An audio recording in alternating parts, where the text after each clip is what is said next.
Hello छात्रों, एक बार फिर से आपका स्वागत है आपके अपने चैनल फ्लुएंस एकेडमी में। जैसा कि अभी तक हम प्रकाश के 2-3 वीडियो कर चुके हैं, तो आज हम देखेंगे गोली दर्पण। गोली दर्पण में क्या होता है, देखिए सबसे पहले हमें पता होना चाहिए गोली दर्पण क्या होता है। तो गोली दर्पण क्या है, देखिए गोली दर्पण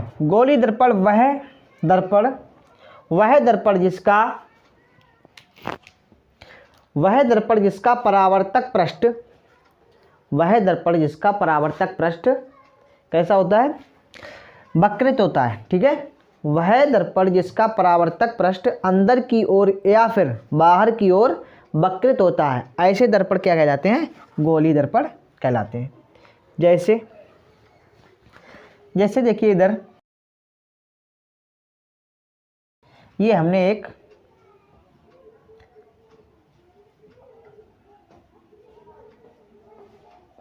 दर्पण खींचा है। ठीक है, तो इसमें क्या है, वक्रित का मतलब क्या होता है, वक्रित मैंने क्या बोला, वह दर्पण जिसका परावर्तक पृष्ठ अंदर की ओर या फिर बाहर की ओर वक्रित होता है। वक्रित का मतलब झुका हुआ। देखिए ये दर्पण क्या है, अंदर की ओर झुका हुआ है। ठीक है, अंदर की ओर झुका है, तो ऐसे दर्पण क्या कहलाते हैं, गोली दर्पण कहलाते हैं। ठीक है, एक तो अंदर की ओर झुका हुआ है, ये क्या है, अंदर की ओर झुका हुआ है, ये परावर्तक पृष्ठ है। परावर्तक पृष्ठ कौन सा पृष्ठ होता है, चमकीला पृष्ठ। परावर्तक पृष्ठ जब अंदर की ओर झुका हुआ होता है तो ऐसे दर्पण क्या कहलाते हैं, अवतल दर्पण।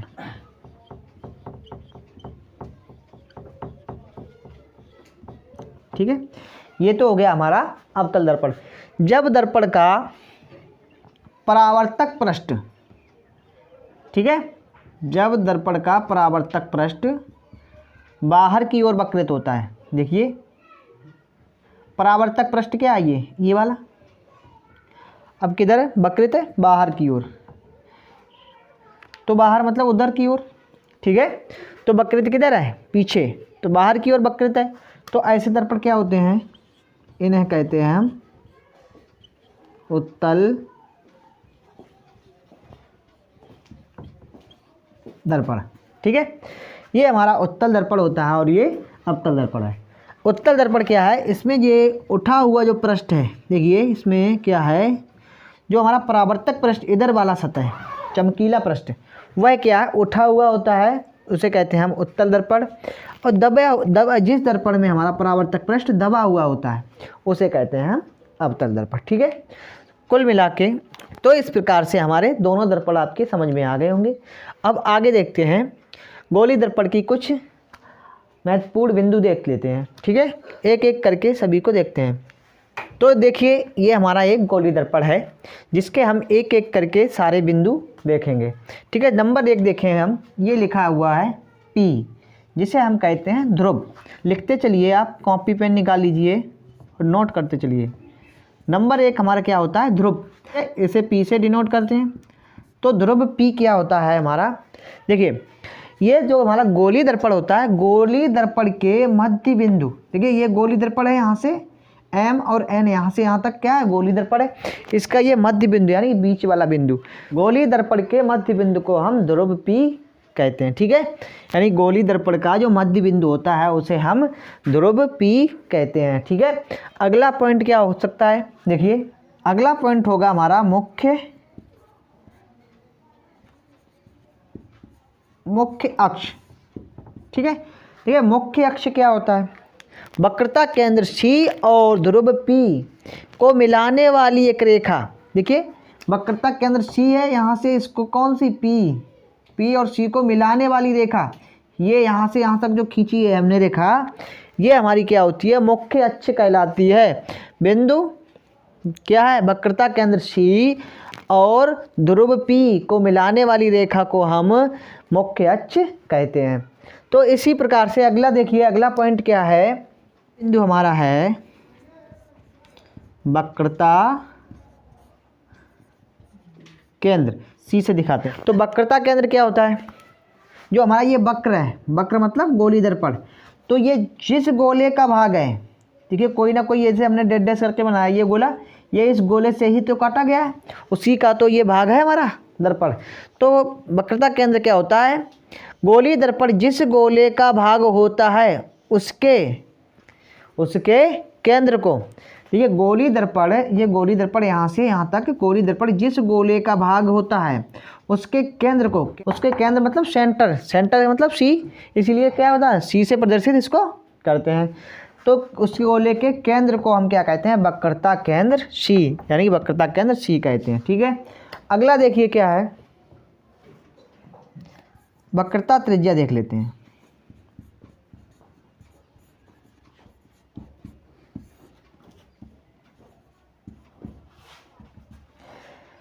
देखिए वक्रता त्रिज्या क्या है, वक्रता त्रिज्या, अभी हमने वक्रता केंद्र को सीखा, तो वक्रता केंद्र और वक्रता त्रिज्या। तो वक्रता केंद्र क्या था, जिस गोले का हम, ठीक है, वक्रता केंद्र क्या था, गोली दर्पण जिस गोले का भाग है उसके केंद्र को हम वक्रता त्रिज्या, वक्रता केंद्र कहते हैं। तो अगला क्या है, वक्रता त्रिज्या। वक्रता त्रिज्या वह त्रिज्या होती है, मतलब गोली दर्पण, गोली दर्पण जिस गोले का भाग होता है, गोली दर्पण जिस गोले का भाग होता है उसकी त्रिज्या, ये वाली त्रिज्या, ये यहाँ से यहाँ तक है, इस त्रिज्या को ही हम वक्रता त्रिज्या आर कहते हैं। तो आगे बढ़ते हैं, आगे क्या होगा हमारा अगला पॉइंट, अगला बिंदु मुख्य फोकस, जो एफ से हम दर्शाते हैं, जिसे एफ से दर्शाते हैं, मुख्य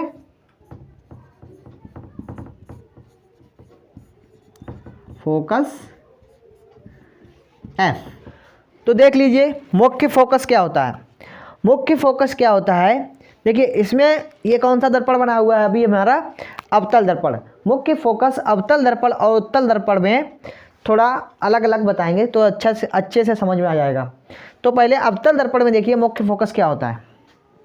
मुख्य फोकस देखिए, मुख्य अक्ष से समांतर चलने वाली किरण, मुख्य अक्ष से समांतर, देखिए समांतर मतलब अंतर समान, तो मुख्य अक्ष के समांतर चलने वाली किरण जब दर्पण से टकराती है, टकराने के बाद यानी परावर्तन के पश्चात जिस बिंदु पर, कहाँ पे, मुख्य अक्ष के जिस बिंदु पर काटती है, मुख्य अक्ष के समांतर चलने वाली किरण परावर्तन के पश्चात दर्पण में टकराती है, उसके बाद परावर्तन के पश्चात मुख्य अक्ष के, ये मुख्य अक्ष, मुख्य अक्ष के जिस बिंदु पर काटती है उसे हम क्या कहते हैं, मुख्य फोकस कहते हैं, जिसे हम एफ से दिखाते हैं। ठीक है छात्रों, आगे बढ़ते हैं। आगे हमारा इसमें में मुख्य फोकस देख लिया हमने, अब क्या है, मुख्य फोकस के बाद हम देखते हैं फोकस दूरी क्या होती है।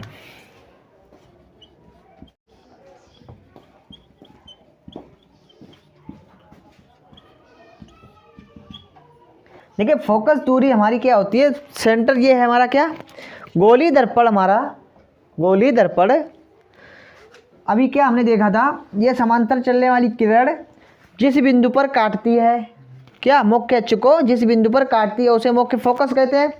और यही इसी के आगे देखिए मुख्य फोकस और बिंदु पी, बिंदु पी यानी ध्रुव, मुख्य फोकस एफ व ध्रुव पी के बीच की दूरी, ठीक है, मुख्य फोकस एफ व ध्रुव पी के बीच की दूरी हमारी क्या कहलाती है, फोकस दूरी कहलाती है। और ये फोकस दूरी हमारी वक्रता त्रिज्या, वक्रता त्रिज्या जो आर होती है उसकी क्या होती है, आधी होती है। ये फोकस दूरी हमारी वक्रता त्रिज्या आर की आधी होती है। तो आगे देखिए, आगे क्या है हमारा, आगे हम देखते हैं एम एन, यानी कि ये क्या है, द्वारक। तो द्वारक देख लीजिए,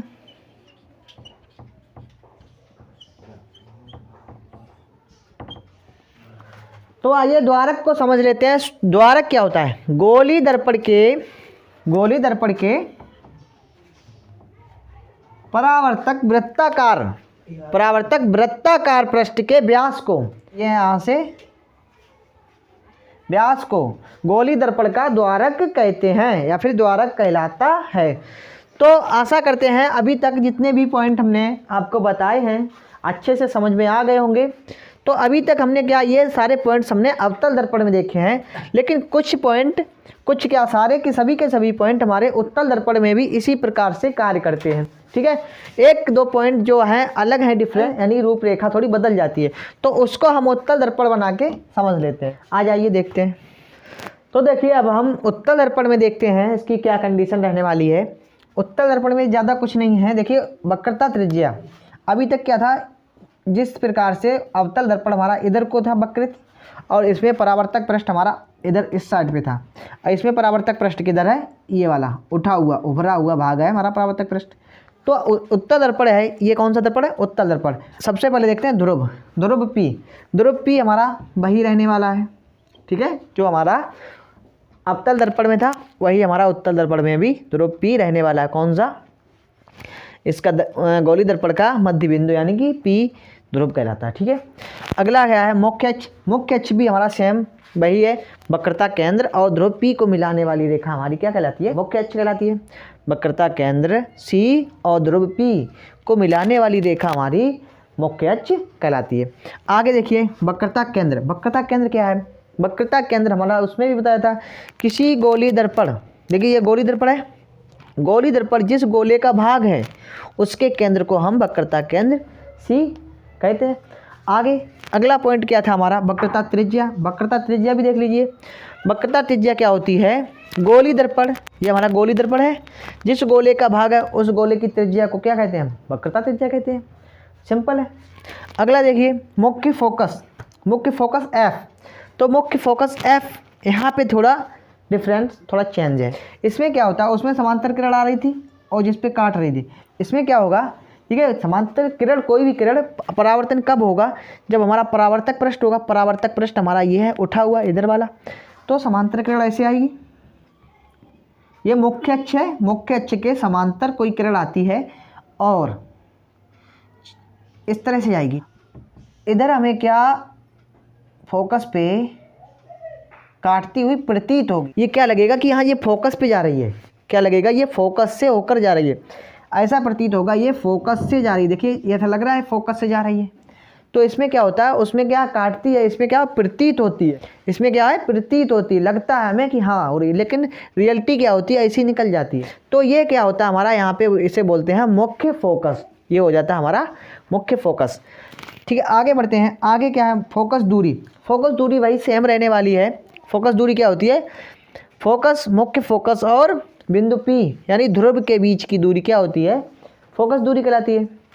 और वही फोकस दूरी हमारी है जो वक्रता त्रिज्या, वक्रता त्रिज्या R की ये भी क्या होती है, आधी होती है, ठीक है। वक्रता त्रिज्या देखिए दिखाई दे रहा है ना, ये यहाँ तक है और ये यहाँ तक वक्रता त्रिज्या पूरी है, तो ये इसकी आधी होती है, ठीक है। अगला पॉइंट क्या है हमारा, द्वारक, द्वारक भी हमारा सेम है, देखिए गोली दर्पण है और इसके इस वाले व्यास को क्या कहते हैं हम, द्वारक कहते हैं, ठीक है। छात्रों आज की क्लास यहीं पर समाप्त करते हैं, मिलते हैं इसी के नेक्स्ट पार्ट के साथ नेक्स्ट वीडियो में, तब तक के लिए नमस्कार, जय हिंद।